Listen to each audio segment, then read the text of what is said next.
Bonsoir les parents débrouillards, bienvenue sur ma chaîne de Maman Bille en tête. Pour ceux qui ne me connaissent pas, je vous retrouve aujourd'hui pour une nouvelle vidéo.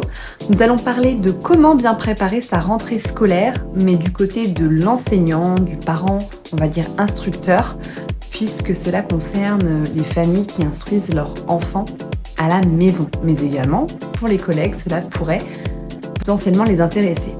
Donc que vous soyez un parent instructeur ou nouveau professeur, ou que vous ayez déjà quelques années d'expérience, ces petits conseils vont peut-être vous aider à démarrer l'année du bon pied. Alors c'est parti. Première chose, imprimer et étudier les instructions officielles.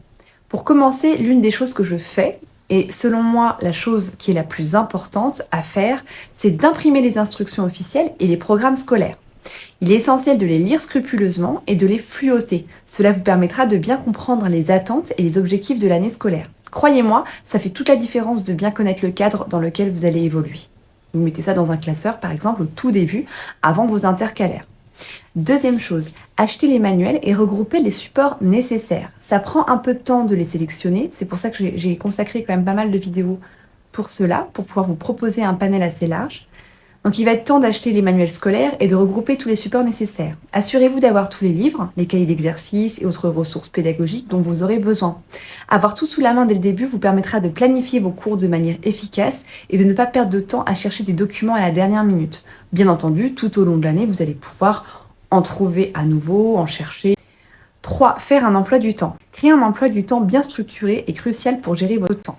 Prenez en compte les périodes de forte concentration de votre enfant et intégrez des pauses, des activités variées pour maintenir les engagements. Un emploi du temps bien pensé vous aidera à rester organisé et à couvrir tous les sujets de manière équilibrée. Mais également, cela vous permettra de le présenter lors de l'inspection.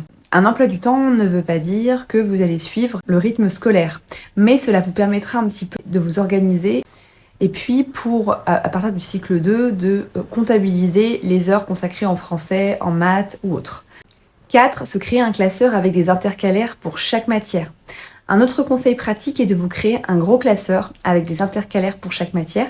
Et cela vous permettra de ranger vos plans de cours, également les travaux de votre enfant et les évaluations. Et d'autres documents importants de manière organisée. Chaque matière aura son propre espace et vous pourrez facilement accéder à ce dont vous aurez besoin et quand vous en avez besoin. Moi, dans ce grand classeur, par exemple, au tout départ, j'ai mis donc l'emploi du temps, les instructions officielles, les attendus de cycle, mes ateliers autonomes et après, intercalaire par intercalaire, j'ai pu le remplir par mes programmations et les documents. 5. Préparer des activités et des projets motivants.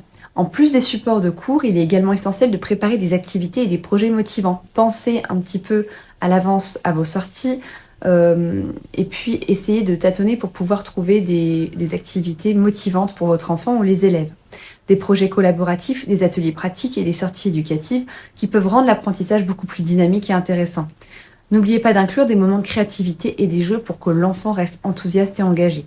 En tant qu'instructeur en famille, vraiment essayez de vous renseigner sur les nouveautés ou les jeux que vous allez pouvoir intégrer à vos apprentissages et puis à pouvoir effectuer avec vos enfants tout au long de l'année. 6. Établir des règles de routine. Les règles familiales, elles sont de manière tacite, elles sont là tous les jours.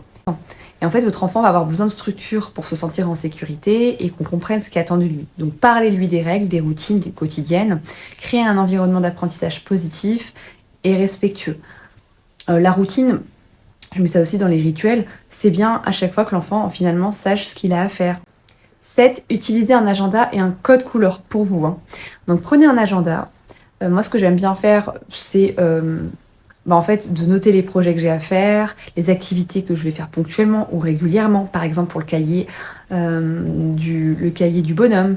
Donc une fois par mois, je vais mettre à telle date, on va travailler cela pour ne pas l'oublier et que ça reste quand même assez structuré, assez cadré et pour ne pas faire 5 dessins en une semaine à la fin de l'année. Alors moi par exemple, le code couleur, j'utilise le vert pour les projets créatifs, le rouge pour les maths, le bleu pour les évaluations, pour pouvoir vous y retrouver dans votre agenda.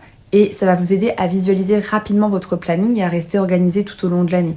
On n'est pas obligé de préparer ça longtemps en avance, ça peut être la veille pour le lendemain. Mais une fois que vous êtes organisé, vous savez ce que vous allez faire. Et puis ça sera vraiment ça sera carré et puis ça sera vraiment très explicite et ça sera facile pour votre enfant. Par rapport à cet agenda aussi, moi ce que je fais, c'est de noter tout ce que l'on a fait aussi parfois comme sortie pour pouvoir s'en souvenir pour l'inspection. en prenant également, ça j'ai oublié de vous en parler, des photos régulièrement pour penser à votre dossier pédagogique. Alors, prenez des photos régulièrement avec votre téléphone portable ou votre appareil photo. 8e chose, l'importance des affichages et de l'espace de travail. Un autre point essentiel à ne pas négliger, c'est l'affichage. Vous allez imprimer des affiches que vous allez utiliser dans votre maison, dans votre salle de classe, comme par exemple les règles de grammaire, les tables de multiplication, les rituels, la météo, la frise numérique, ou encore les consignes de sécurité. Enfin voilà, les affichages sont primordiaux parce qu'ils vont permettre aux élèves, à votre enfant, de s'y référer régulièrement et de renforcer son apprentissage.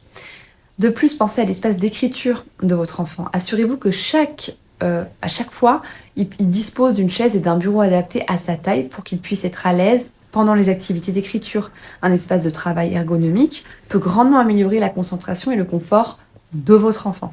9e chose, se préparer mentalement et physiquement. Enfin, n'oubliez pas de vous préparer mentalement et physiquement pour la rentrée. Reposez-vous, prenez du temps pour vous. Et puis n'essayez pas de tout faire, chaque chose en son temps. Un parent qui est en forme et serein sera beaucoup plus efficace et capable de gérer les défis du quotidien. Parce que mine de rien, il faut aussi s'adapter et ça demande de l'énergie. Donc restez en forme. Petit conseil également, pensez à sélectionner des livres à lire tout au long de l'année. À proposer des petites expositions thématiques, par exemple sur les saisons. Quand vous avez différents enfants de différents âges à la maison, vous pouvez choisir une thématique et proposer des activités différentes. Ça, c'est assez important. Aussi, n'oubliez pas votre abonnement à la médiathèque du coin pour pouvoir faire des roulements de livres. Et puis, si votre enfant est en cycle 2, pensez aussi à emprunter et à lui acheter des livres motivants pour pouvoir l'inciter à devenir lecteur et lecteur autonome. Dernière chose, pensez aussi à récupérer les programmes et à scruter les événements de votre ville pour que vous puissiez organiser des sorties et des spectacles à moindre prix si c'est possible, pour que votre enfant puisse aussi découvrir d'autres choses. Voilà, c'était mes petits conseils pour bien préparer sa rentrée scolaire en tant que parent, professeur ou enseignant. J'espère que vous avez trouvé ces petites astuces utiles. Eh bien, bonne rentrée à tous!